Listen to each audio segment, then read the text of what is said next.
Dear students, अस्सलाम वालेकुम। Ninth physics के अंदर आज हम टॉपिक डिस्कस करेंगे फ्रिक्शन को। तो सबसे पहले फ्रिक्शन को डिफाइन कर लेते हैं कि फ्रिक्शन चीज क्या है। तो friction basically friction is a force. Friction is a force. एक बात तो हमें कंफर्म हो गई कि फ्रिक्शन फोर्स है। अब कौन सी फोर्स है? दैट अपोज, जो मुखालफत करती है, रोकती है। किसको रोकती है? अटेम्प्टेड मोशन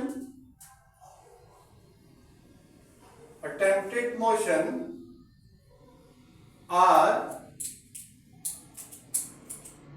रिलेटिव मोशन, जो मोशन को रोकती है। यानी जब भी मोशन होने की कोशिश करता है या मोशन हो रहा होता है तो उसको जो रोकने वाली चीज है वो फ्रिक्शन। यहां पर हमने दो लफ्ज यूज किए, attempted motion and relative motion. अब अटेम्प्टेड मोशन क्या होगा? तो ऐसा मोशन जब हम कोशिश कर रहे हो और अभी मोशन स्टार्ट ना हुआ हो तो इसको अटेम्प्टेड मोशन कहा जाता है। ठीक है, तो अटेम्प्टेड मोशन में हम क्या करते हैं? We exert force on body.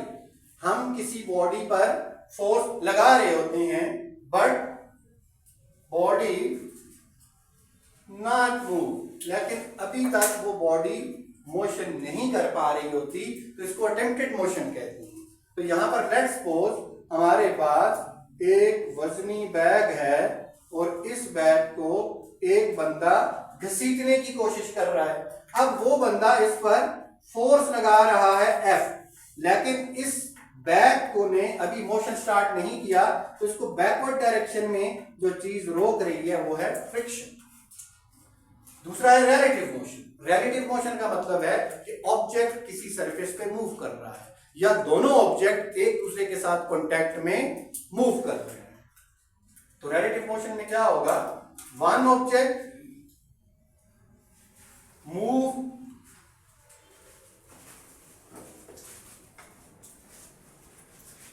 on a surface or both objects moves in contact। अब रिलेटिव मोशन का मतलब ये है, एक ऑब्जेक्ट है, जैसे ये मेरा हाथ है, तो ये मेरे हाथ के ऊपर मूव कर रहा है,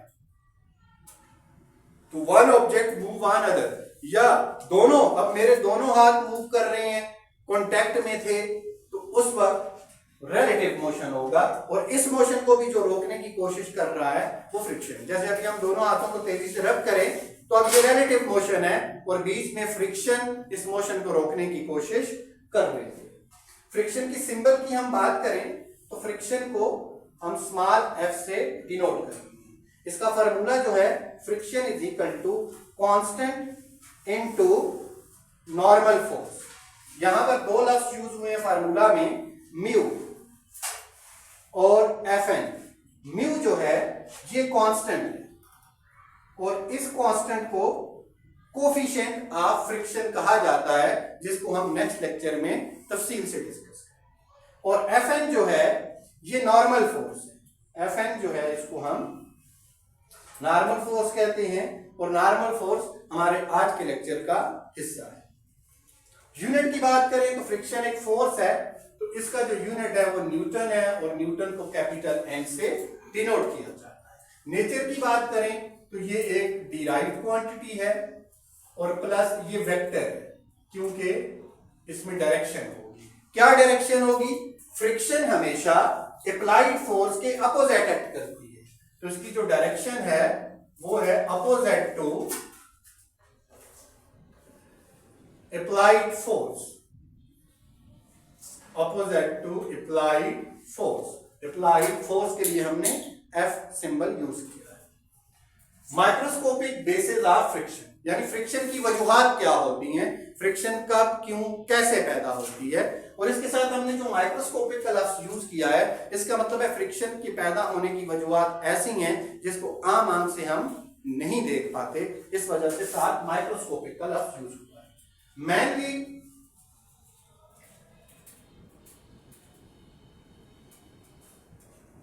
देयर आर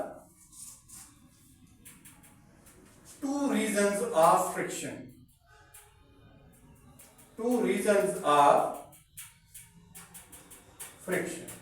फ्रिक्शन की दो वजूहात होती है। रीजन नंबर वन, जो रीजन नंबर वन है वो है रफनेस। रफनेस का मतलब होता है खुरदरापन, कोई सरफेस जो है वो कितनी रफ है, कितनी खुरदरी है, उसके ऊपर कितने अप्स एंड डाउन्स हैं, इसको हम रफनेस कहते हैं। तो रफनेस क्या करती है, तो टू सरफेसेस इन कॉन्टैक्ट, जब दो सरफेसेस कॉन्टैक्ट में होती हैं, देयर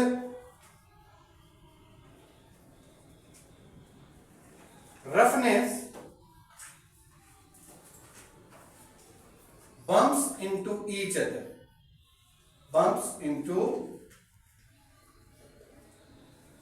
each other।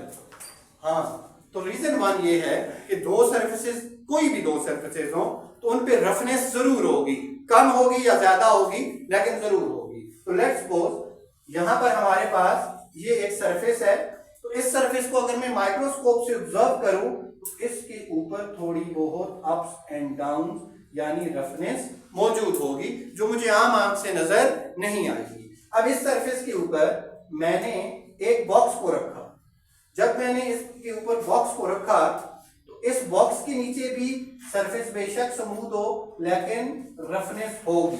अब ये जो रफ सरफेसेस है ये एक दूसरे के अंदर एंटेंगल हो गई। एंटेंगल का मतलब ये है कि फंस जाना, यानी ये दोनों रफ सरफेसेस एक दूसरे के साथ अटक गई, फंस गई, जिस वजह से मोशन को रुकावट हुई और उसी को हम फ्रिक्शन कहते हैं। रीजन टू ये है कि जब ये दो सरफेसेस क्लोज हो जाती हैं, एक दूसरे के क्लोज हो जाती हैं, तो इंटरमॉलिक्यूलर फोर्सेस इंक्रीज कर जाती। इंटर मॉलिक्यूलर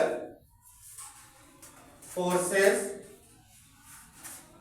इंक्रीज, इनके बीच जो मॉलिक्यूल्स की फोर्सेस हैं वो बढ़ जाती हैं, जिससे मोशन को रुकावट आती है। दैट अपोज मोशन, जो फिर मोशन को रोकती हैं, तो इस वजह से फ्रिक्शन अकर्स होगी या पैदा होगी। अब हम फ्रिक्शन डिपेंड किस चीज पे करती है, factor on which friction depend, तो फ्रिक्शन नॉर्मल फोर्स पे डिपेंड है। Friction depends on normal force. Friction normal force पे डिपेंड करती है, यानी मैथमेटिकली जब मैं इसको लिखूंगा तो friction is directly proportional to normal force and friction is equal to constant. Constant यहां पर म्यू होगा इनटू नॉर्मल फोर्स। हम पहले भी इस कांस्टेंट का जिक्र करके आए हैं, इसको म्यू यानी कोफिशिएंट ऑफ फ्रिक्शन कहा जाता है। तो ये हमारे पास फ्रिक्शन का फार्मूला है। तो यहां पर अगर लेट्स सपोज ये हमारे पास एक ऑब्जेक्ट है और ये भी हमारे पास एक ऑब्जेक्ट है, इसका वेट भी डाउनवर्ड एक्ट कर रहा है और इसका वेट भी डाउनवर्ड एक्ट कर रहा है, ठीक है। तो अब यहां पर जब वेट डाउनवर्ड एक्ट करेगा तो अपवर्ड डायरेक्शन में भी उतनी ही एक फोर्स एक्ट करेगी, उसे नॉर्मल फोर्स कहते हैं। यहां पर भी अपवर्ड डायरेक्शन में एक फोर्स एक्ट करेगी, उसे नॉर्मल फोर्स कहते हैं। अब जिसका वेट ज्यादा होगा उसको मोशन देना भी मुश्किल होगा और रोकना भी मुश्किल होगा, क्योंकि वेट ज्यादा होने की वजह से उसकी नॉर्मल फोर्स ज्यादा होगी। जब नॉर्मल फोर्स ज्यादा होगी तो फ्रिक्शन भी ज्यादा होगा। अब नॉर्मल फोर्स क्या है, तो नॉर्मल फोर्स बेसिकली आप गौर करें तो ये परपेंडिकुलर फोर्स है। नॉर्मल का मतलब ही ज्योमेट्री में परपेंडिकुलर होता है, तो perpendicular force to contact surface, इसको हम कहते हैं परपेंडिकुलर फोर्स टू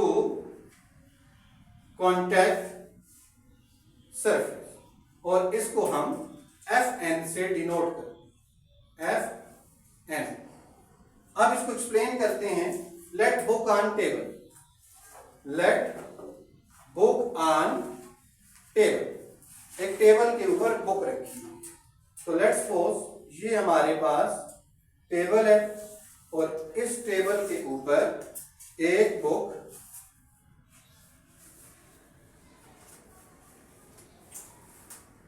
मौजूद है। अब ये जो बुक है इसका वेट एग्जैक्टली डाउनवर्ड एक्ट करेगा और ये जो वेट डाउनवर्ड एक्ट कर रहा है ये है एक्शन फोर्स। ये बुक का एक्शन है टेबल पे। रिएक्शन के तौर पर टेबल एक अपवर्ड फोर्स लगाएगी, नॉर्मल फोर्स, और ये जो नॉर्मल फोर्स है ये रिएक्शन फोर्स होगी न्यूटन थर्ड लॉ के मुताबिक। अब यहां पर जो नॉर्मल फोर्स का मैग्नीट्यूड है ये एग्जैक्ट इक्वल है वेट के बराबर, इसी वजह से ये बुक यहां से मूव नहीं कर पाएगी। इसी तरह अगर हम टेबल को थोड़ा इंक्लाइन कर दें तो देन क्या होगा, इंक्लाइन टेबल।